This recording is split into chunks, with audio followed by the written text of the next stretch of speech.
Hola, ¿qué tal, hijos de la luna? Buenos días, buenas tardes o buenas noches, dependiendo el horario en el que estén viendo este video. Bienvenidos al episodio de hoy. Hoy vamos a estar hablando de un tema que me habían pedido desde hace algunos meses y que había dejado en el tintero, pero que hoy finalmente lo vamos a tocar.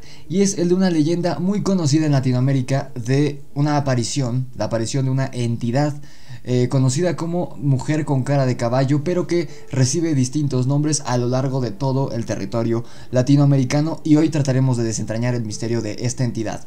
Es una bruja, cambia formas, una nahuala. Es una deidad antiquísima que trató de advertirnos de la conquista española, o se trata de otra cosa, de un fantasma o algo así. Antes de comenzar, quisiera pedirte que me sigas en mis redes sociales, en Instagram, en Facebook, en Spotify, donde también ahí subo el podcast semanal y se vienen episodios muy buenos, así que por favor venme a seguirme también en Spotify, donde podrás escuchar el podcast completamente gratis, creo que sin comerciales y sin interrupciones. Así que sigue por allá, en Instagram, en Facebook, los links están abajo en la descripción, también en mi canal de Twitch. No nos hemos podido conectar en directos porque ya tengo ocupados los fines de semana, pero trataré de que nos conectemos algún día de estos, ¿ok? Y también pueden encontrar mi correo electrónico, donde podrán enviarme alguna experiencia paranormal o algún relato de terror que hayan vivido o que haya vivido alguno de sus conocidos. Pero como les decía, ahora habiéndoles dicho esos pequeños anuncios, el pequeño intro que decimos al inicio de cada episodio, les decía que vamos a hablar de una leyenda que se cuenta en varias partes de Latinoamérica. Hay quienes creen que es único de Nicaragua o de Costa Rica o de México, pero la verdad es que no. La verdad es que se extiende a lo largo de varios territorios. Esta entidad, esta mujer con cara de caballo, recibe diferentes nombres dependiendo del territorio en el que se hable, con nulas o pocas variaciones en su historia y en sus características y en los fines que parece tener esta entidad. Al parecer, todos estos relatos que se han contado desde hace muchos años e incluso hasta la fecha hablan de mujeres o de una mujer hermosa o que pareciera hermosa, de bonita silueta, de bonita figura, pero que resulta tener la cara de caballo y llena de terror a los hombres que acceden a llevarlas a donde ellas les piden. Les digo que quizá a lo mejor no sabías que esta leyenda se desarrolla no solo en un territorio de Latinoamérica, sino en varios, y además es una de las leyendas más longevas de nuestro territorio, pues al igual que la Llorona, esta criatura o esta entidad es avistada desde mucho antes de la conquista española e incluso sigue siendo vista hasta nuestros días en algunas regiones rurales de México y de otras partes de Centroamérica sobre todo. Según la leyenda, la cegua, que es el nombre más común que recibe esta entidad, pero a lo largo del episodio vamos a descubrir los otros nombres con el que se denomina a esta criatura, es un ser monstruoso que se aparece de noche por caminos solitarios, sobre todo a los hombres mujeriegos que viajan solos, generalmente a caballo o en automóvil o motocicleta, en un contexto más moderno, bajo la forma de una hermosa muchacha. A simple vista, esta chica pareciera ser una joven muy linda, de piel blanca o morena, según la versión. Eso es algo que cambia, quizá porque se adapte a los gustos de su víctima, del hombre a quien se le aparece. Tiene rostro ovalado, ojos negros y grandes, largo cabello rizado de color negro y boca preciosa, con labios rojos como la sangre, con una voz divina que arrulla como canto de sirena y de cuerpo con curvas pronunciadas, esbelto y tentador. Esta mujer va vestida de negro por completo o de blanco, pero siempre de un solo color, con un vaporoso vestido de color rosado a veces y en otras versiones con un lujoso vestido de época.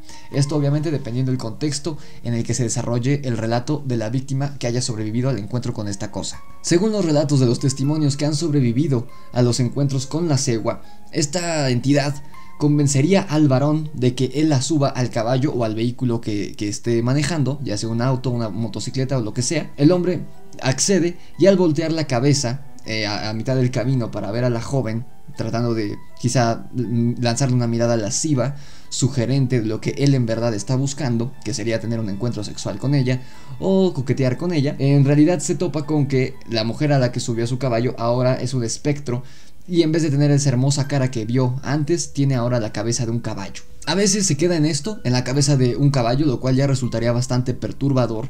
Sin embargo, a veces también se habla de que es la cabeza de un caballo cubierta de carne podrida o incluso solamente del cráneo, del esqueleto del caballo. Además de que posee un aliento hediondo y putrefacto. El monstruo entonces se aferra fuertemente al jinete y no deja que él se despida de ella. El caballo, el animal, como en muchos de estos relatos, parece darse cuenta de lo que lleva encima y echa a correr en galope salvaje sin que nada ni nadie pueda detenerlo, tratando de liberarse del peso de esta cosa, obviamente sobrenatural. Hay quienes creen que los que han decidido o han aceptado subir a su vehículo a la cegua, los que en verdad tenían malas intenciones, llámese de ultrajar a esta mujercita, a esta jovenzuela, creyendo que era en efecto una mujer de verdad y no una entidad, mueren. Se cree que los que sobreviven es porque a lo mejor no tenían una intención tan mala, a lo mejor solamente buscaban cortejarla, o a lo mejor solamente estaban haciendo su buena acción del día. Sin embargo, se dice que los que no han sobrevivido, que desaparecen misteriosamente en el monte, es porque murieron a manos de esta entidad de la cegua, porque en verdad estaban buscando hacer un mal, sin saber que se iban a topar con algo mucho más poderoso que ellos. Un elemento que ha alimentado estos relatos son algunos cadáveres que se han encontrado en el monte, tendidos con los ojos abiertos y saltados del terror. Y hay unos más, muy pocos, que son encontrados pero que quedan inútiles para toda la vida, es decir, que se han vuelto locos del terror. El nombre por el que más se le conoce a esta mujer cara de caballo es Cegua.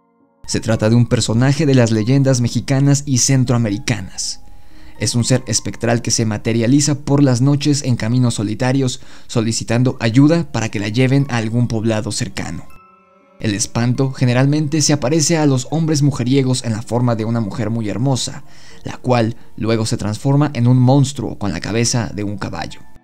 El mito de la cegua es de origen mesoamericano y está relacionado con el mito de la ciguanaba, con algunas variantes, y en parte con el de la llorona.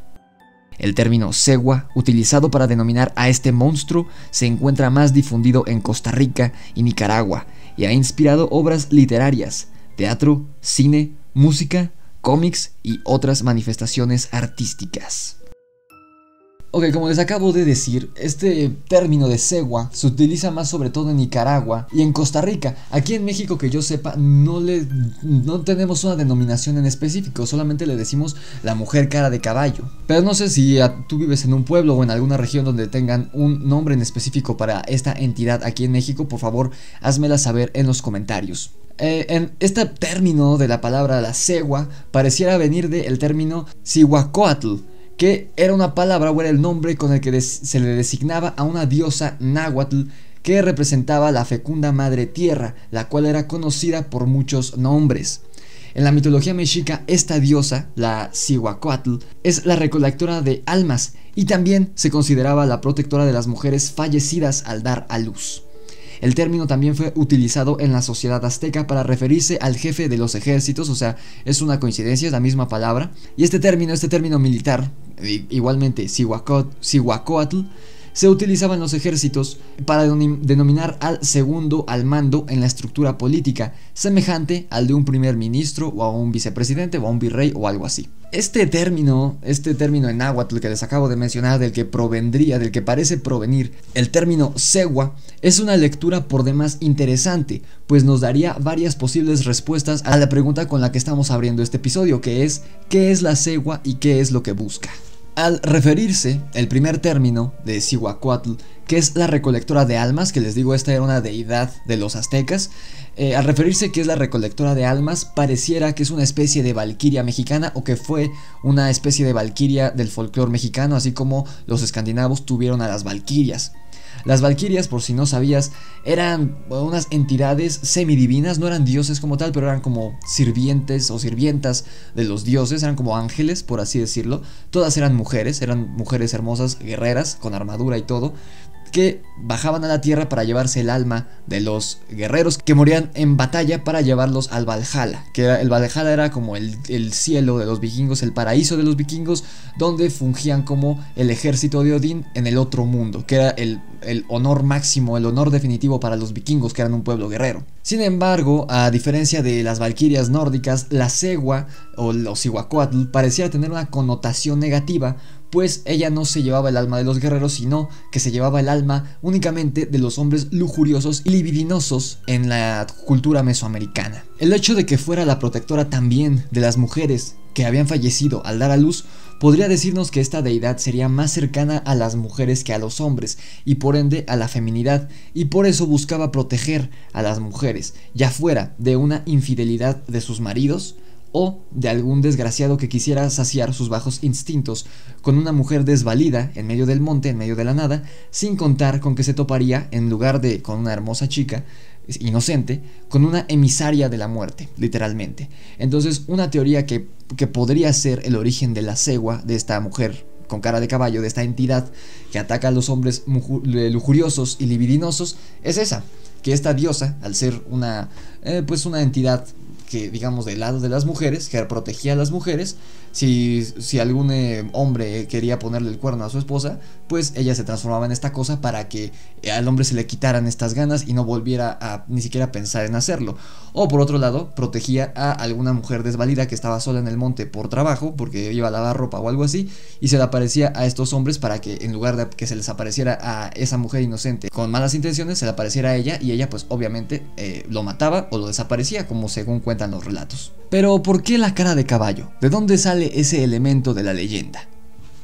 El origen del aspecto de la cegua pareciera no quedar del todo claro tras descubrir el origen etimológico de su nombre. Cihuacóatl es descrita como una mujer madura con la cara pintada, mitad rojo y mitad negro.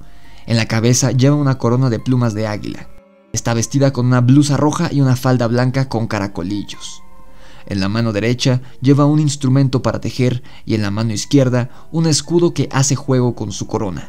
De acuerdo a la mitología azteca, esta entidad guerrera le dio la victoria sobre sus enemigos. Por otra parte, se supone que fue ella quien molió los huesos que trajo Quetzalcóatl del Mictlán para crear a la humanidad. Este último dato podría revelarnos la verdadera razón de por qué la cegua se aparece con rostro de caballo. El Mictlán era el inframundo de la mitología mexica, y si bien no era asociado con el mal directamente, a diferencia del infierno cristiano o el inframundo de los vikingos, sí representaba cierto portal o puente entre la vida terrenal y la vida eterna. En pocas palabras, el Mictlán era una representación de la violación de las leyes terrenales. Entonces, habiendo dicho esto, y siendo esta diosa una señora del inframundo, podría manipular su aspecto a voluntad con el fin de asustar a los hombres que se cruzaban en su camino. El animal que más se asociaba con esta diosa, o uno de los animales con los que más se asociaba esta diosa, era con el colibrí. Y como les he dicho en algunos otros episodios, el colibrí era un símbolo de bondad y de pureza para los prehispánicos. Por eso, la cegua no se aparecía con cabeza de colibrí ante sus víctimas, quizá porque el colibrí representaba algo bueno, y si ella buscaba infundir miedo en estos hombres lujuriosos, no se iba a aparecer bajo la forma de algo bueno, sino de algo que temieran. Entonces, por eso se cree que adquiría la forma de caballo. Pero, algo curioso y que si eres muy vivo quizá te estarás preguntando, es que en México, antes de la llegada de los españoles, no había caballos, por lo que seguramente, en tiempos prehispánicos, la leyenda de la cegua tenía otra descripción, no una mujer con cara de caballo, aunque no pude encontrar cuál era esta, pero sí se hablaba de la cegua como una mujer que se aparecía en los montes para aterrorizar a los hombres libidinosos y lujuriosos que tenían malas intenciones. Sin embargo, el vocabulario azteca podría darnos algunas pistas adicionales de cómo es que los aztecas describían a la cegua antes de describirla como la conocemos hoy en día, con cara de caballo. En el diccionario de Remy Simeón se le nombra como mujer serpiente. Sin embargo, sería más adecuado traducirlo simplemente como serpiente o serpiente hembra. La anteposición del sustantivo cihuatl indica que va referido a una serpiente hembra.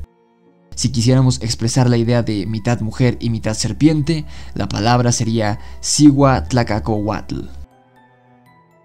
Sentidos metafóricos.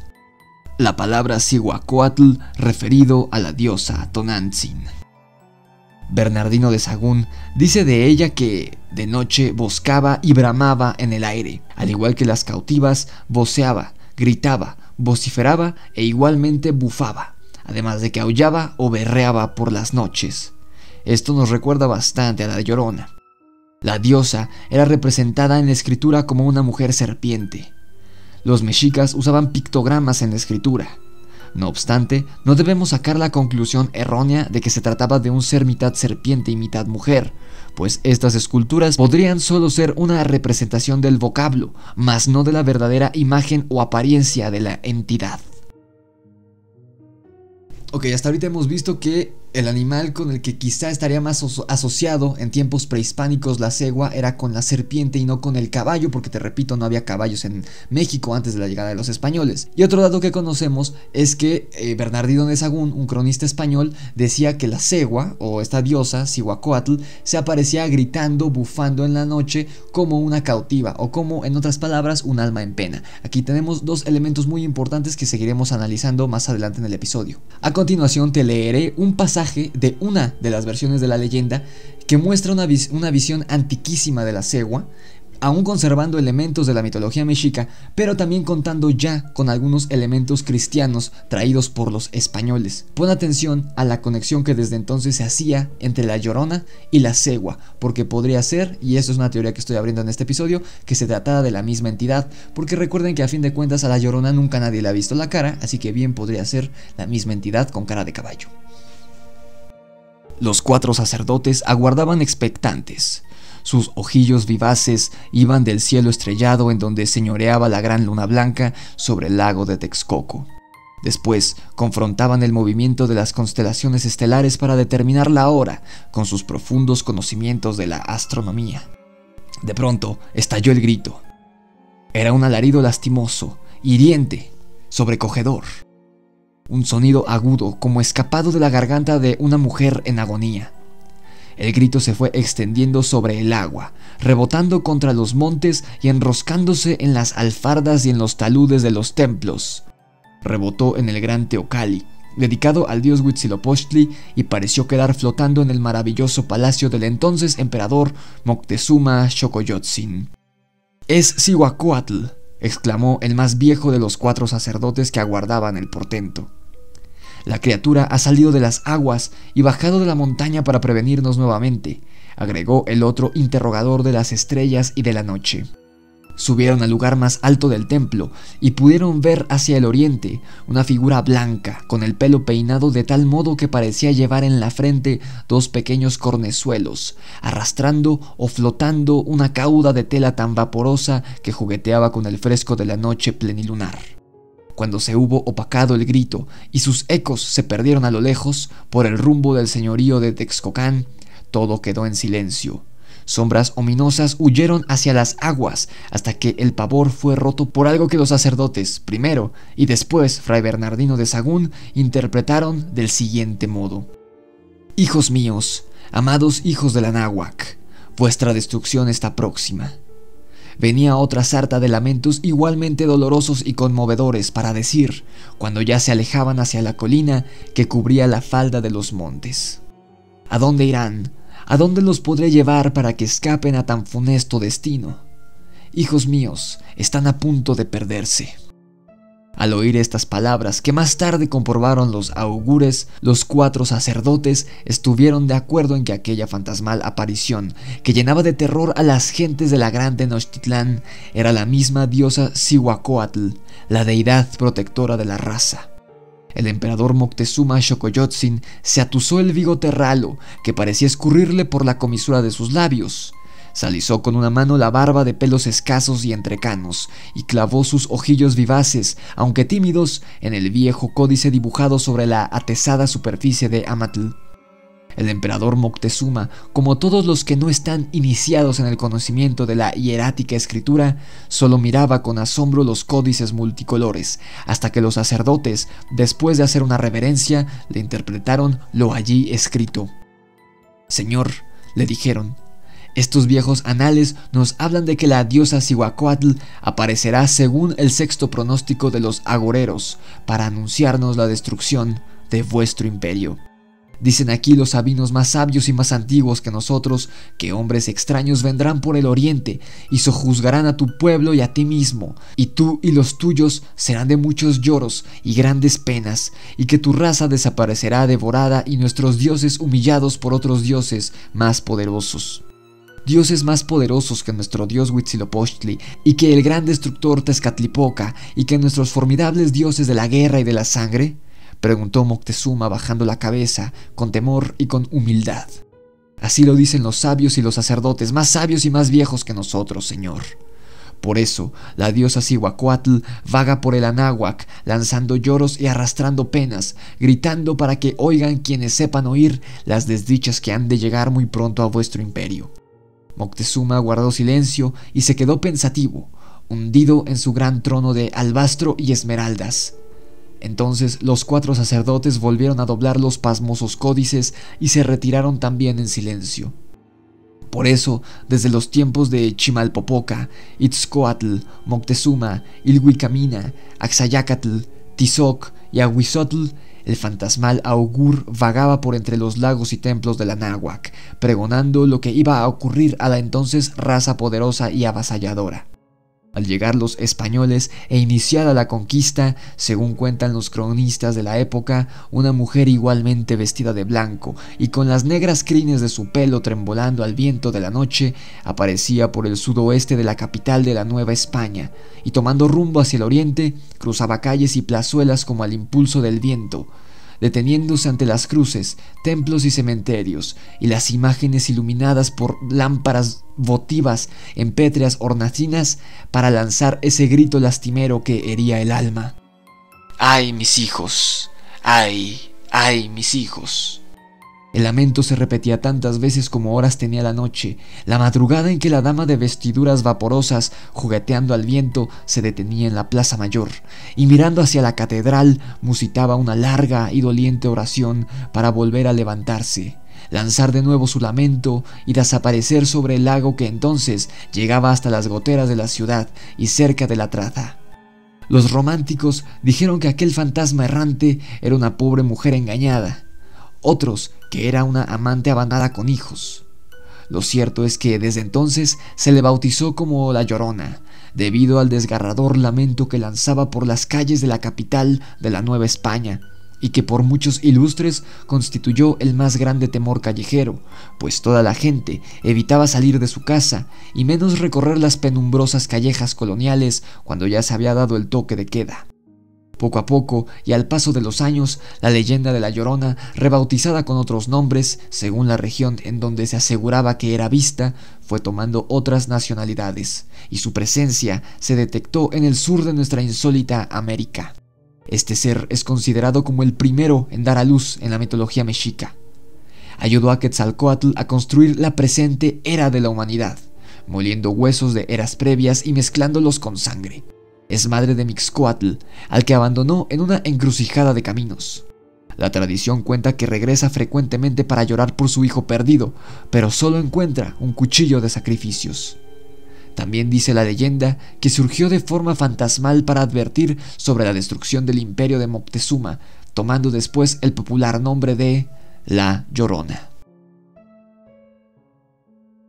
Curiosamente, esta leyenda de La Llorona y también de la cegua, que pareciera ser la misma, es muy parecida a la versión de La Llorona que yo escribí en uno de mis relatos hace un par de años, cuando el canal era nuevo. Te dejo la etiqueta por aquí para que veas ese video y escuches ese relato, aunque en el momento en el que escribí aquella historia no conocía estos datos, y me parece muy interesante que desde ese entonces yo interpreté a La Llorona no como una madre que ahogó a sus hijos por locura, como afirma la leyenda moderna, digamos, y que llora su asesinato, arrepentida, sino como una diosa azteca que llora la caída del pueblo que la adoraba a manos de los españoles. Eso me pareció bastante curioso. Algunos de los otros nombres con los que se conoce a esta entidad a lo largo de Latinoamérica, además de la cegua, son Ciguanaba, Ciguamonta, Ciguampera, Cigua, Caballona, Chuca, Sucia, Bandolera, Mazihuatli, Matlacigua, Sigua y Stabay. Esta última de Stabay o Shatabay, no sé cómo se pronuncia, se los dejaré aquí para que vean cómo se escribe. Pertenece a la leyenda maya y también atacaba a los hombres lujuriosos, si no me equivoco, y también premiaba a las almas que se suicidaban. Como ven, la mentalidad de la cultura mexica era muy diferente a la actual cultura cristiana que predomina en México y en la mayoría de Latinoamérica. La versión costarricense de la leyenda de la cegua narra que el origen del fantasma estaría en una hermosa mujer de la ciudad de Cartago, quien, sin embargo, no guardaba ninguna consideración hacia sus padres, pues ella era muy orgullosa y frecuentemente ella los humillaba y los desobedecía porque ella decía ser muy infeliz y muy pobre para lo hermosa que era. Un día esta bellísima joven recibió una invitación por parte de un acaudalado y buen mozo español, aquí ya está la mezcla de la cultura española con la mesoamericana, para asistir a un baile, a lo cual su madre se opuso, obviamente, porque ellos eran indígenas y él era español, además porque el joven era reconocido por sus atributos de conquistador y poco formal con las muchachas, o sea, únicamente buscaba pues relaciones sexuales, ¿no? Sin casarse, obviamente, y menos con una mujer pobre como ella. Ante la negativa de su mamá, la joven estalló en ira y blasfemó contra ella y llenó de improperios su humilde hogar y obviamente a su familia. Su madre la observaba y lloraba en silencio ante la actitud dolorosa de su hija, pero a la joven no le bastó con insultarla, sino que en un momento dado levantó su mano para bofetearla. No había levantado por completo su mano, la chica, cuando de la nada salió una mano negra con grandes uñas. Algunos dicen que era la mano de una bruja, que sostuvo la mano de la hija ingrata, lanzándole una maldición que decía lo siguiente: te maldigo, mala mujer, por ofender y pretender golpear a quien te dio la vida. Desde hoy y para el resto de los siglos, los hombres a ti se acercarán, pero por tu espantoso rostro de ti correrán. Otra versión también costarricense, digamos una variable de esta misma leyenda, de este origen que se le busca dar a la cegua, se trataba de una mujer muy vanidosa que se enamoró de este acaudalado hombre español, quien abusó de ella. Siendo así, esta quedó condenada a vagar por la eternidad, buscando a hombres infames, primero presentándose como una sensual joven, pero cuando estaba ya a bordo del caballo con su jinete, mostraba su verdadera cara de bestia relinchante. En Nicaragua, en tanto, es frecuente mencionar en las historias no una, sino varias ceguas que podrían incluso cooperar entre ellas para atrapar a una víctima. Según la tradición, la terrible cegua que espanta a los hombres sería realmente una bruja traicionada, la cual está en busca de venganza en contra de los mujeriegos trasnochadores. Se dice que para que este personaje adquiera su grotesca apariencia, primero tiene que entrar en la oscuridad de la noche. Normalmente las leyendas dicen que a las 11 en punto, a un maizal, donde hace un pacto con el Señor de las Tinieblas. Luego ella realizaría un ritual en donde vomitaría su alma en un huacal o vasija grande, para perder su alma, y con ello poder empezar su transformación, con lo cual adquiriría los poderes de la ciguanaba. Así, a través de los poderes demoníacos unidos al de la ciguanaba, puede convertir su cara en la de una yegua esquelética. Sus cabellos se vuelven como el pelo del maíz y sus dientes como los granos de mazorca podrida. Además de eso, el resto de su cuerpo se transforma. Sus piernas se vuelven tan largas y robustas como las patas traseras de un caballo. Sus pies se hacen más grandes y lo mismo ocurre con sus brazos, dándole a ella una gran fuerza física y gran velocidad que le asegurarán no dejar escapar a su víctima con vida. Cuando el trasnochador no es precavido, la cegua o la ciguanaba primero lo emboscaría, jugando con él, para luego atormentarlo, pero sin matarlo inmediatamente. El espectro se apodera del hombre y le muerde la mejilla, dejándole la marca de picaflor e infiel. Se dice que todos los que la ven terminan locos, ya que al dejarlos ir, cuando estos son encontrados por alguien, se les ve en su cara el terror de haberla visto. Sus ojos están desorbitados y además sufre de una fuerte fiebre y otros síntomas tales como la diarrea. Esta versión es bastante parecida al de la bruja mona, de la que hemos hablado últimamente aquí en el canal, de la región de Costa Rica, donde pues es casi lo mismo. Habla de esta micobruja o de la mona bruja, que adquiere también estos poderes demoníacos, se transforma en mona para aterrorizar a los hombres que les hayan hecho algún daño a ellas o a los hombres mujeriegos. Así que aquí hay una conexión bastante clara y aquí ya hay una presencia del cristianismo, porque se habla, para hacer el pacto de brujería, se habla ya del diablo, de Satanás como tal. O sea que esta versión ya está influenciada, porque como vimos en el podcast de Brujos Cambiaformas, antes la brujería, al menos antes de la conquista española, no era visto como algo malo, y obviamente Satanás no existe y no existía para los antiguos mexicas. Ellos creían en otras deidades y para ellos la brujería se podía usar tanto bien como para el mal, pero no se hacía un pacto con ningún demonio.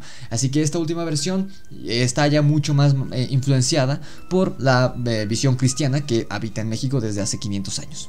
Además, otra teoría que se tiene es que la cegua podría tener también un origen conectado con el nahualismo, precisamente, y quizá por eso tiene esta conexión, esta última versión, con la leyenda del mono brujo, de la mona bruja. Surge la creencia de que cualquier mujer puede transformarse en una cegua a través de brujería. O sea, sería una nahual a medio transformar, por así decirlo, porque recordemos que los nahuales, bueno, tienen diferentes fases de transformación. La mayoría se transforma y anda libre por el monte en forma completa de animal con algún rasgo extraño, como por ejemplo los ojos, que podría ser un cerdo, un caballo, un perro con ojos humanos. Pero la cegua pues tiene características híbridas, aunque tiene rostro de caballo, tiene mayormente el cuerpo de mujer, así que podría ser una nahual a medio transformar, es otra teoría que se tiene. Vale destacar, tomando en cuenta, retomando el elemento de esta conexión que pareciera haber entre la cegua y la llorona desde tiempos de los aztecas, cabe destacar que en Aguascalientes, en México, de hecho muy cerca de la Ciudad de México, de la capital, la versión local de la Llorona de ese estado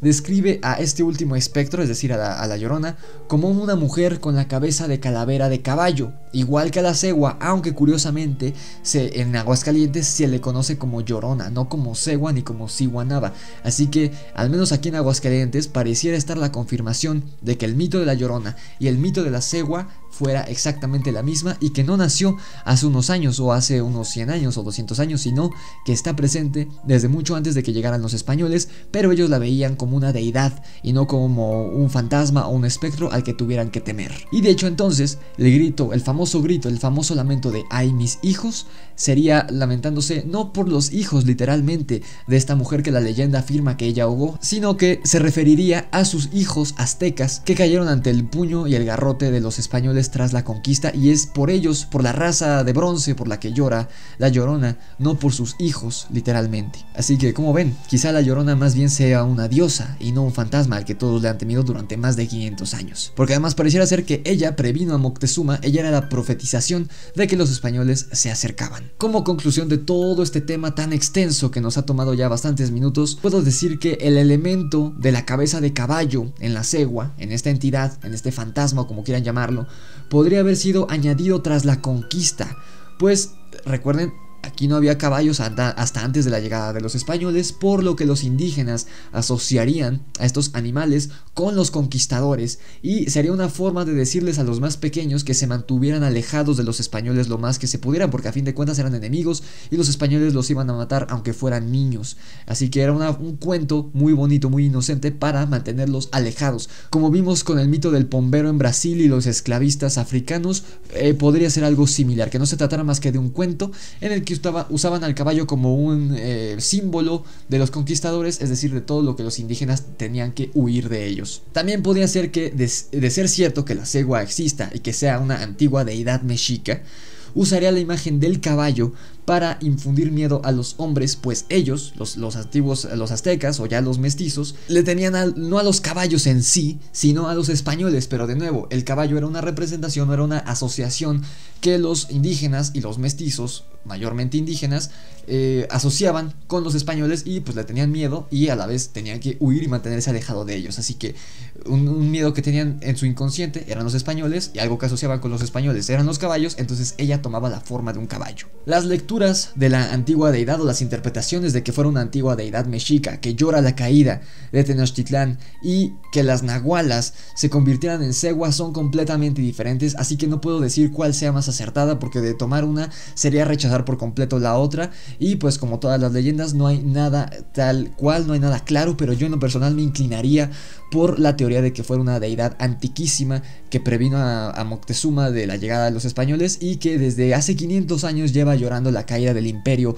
azteca. Me parecería genial esta idea de que una deidad asociada a las mujeres y a su protección, que predijo la caída del imperio azteca, como les digo, y que se lamenta cada noche por ello, tras 500 años de conquista, y que con el paso del tiempo la historia ha deformado hasta convertirse en una historia tan simplona y mundana como el de una madre enloquecida de celos, cuando en realidad la verdadera historia de esta entidad, de la famosa Llorona o de la cegua, como quieran llamarla, parece ser mucho más interesante, sobre todo tomando en cuenta que las personas que han visto a la Llorona normalmente no le ven la cara porque le cubre el rostro su cabello. Así que quizás si alguien se topara de frente de cerca con la Llorona, vería no una cara humana, sino una cara de caballo. Pero bueno, eso es lo que a las conclusiones a las que yo llegué tras esta investigación amplia para el guión de este episodio. Así que quiero preguntarte, ¿tú qué piensas? ¿Crees que la cegua sea una deidad mexica que protege a su raza de bronce y lamenta su pérdida ante los españoles hace ya 500 años? ¿O crees que sea una entidad demoníaca? ¿Acaso crees que se trate no de una, sino de varias mujeres que se convierten en ceguas por medio de la brujería y pactos demoníacos, es decir, que sean nahualas? Y sobre todo, ¿tienes algún relato con esta entidad, tú o alguno de tus familiares? No dudes en dejarlo aquí en los comentarios, o si es un relato extenso, no dudes en enviármelo a mi correo, que te repito, encuentras en la descripción de este video. Eso ha sido todo por hoy, hijos de la luna. Muchísimas gracias por, como siempre, sintonizar un episodio más de El Grimorio de Rix. No se pierdan los episodios que vienen el resto de la semana. El podcast de esta semana, de este viernes, será muy especial, así que no se lo pierdan. Sin más que decir, les repito, síganme en mis redes sociales que encuentran en la descripción. Denle like al video si les gustó, compártanlo con sus amigos. Si es la primera vez que ves uno de mis episodios, suscríbete, dale click a la campanita de notificaciones para que YouTube te avise cada vez que subo un nuevo video. Y si ya crees haberle dado a la campanita, asegúrate, porque a veces YouTube sigue sin notificar. Esto fue El Grimorio de Rix y el misterio de la cegua y de la llorona. Nos vemos en la oscuridad.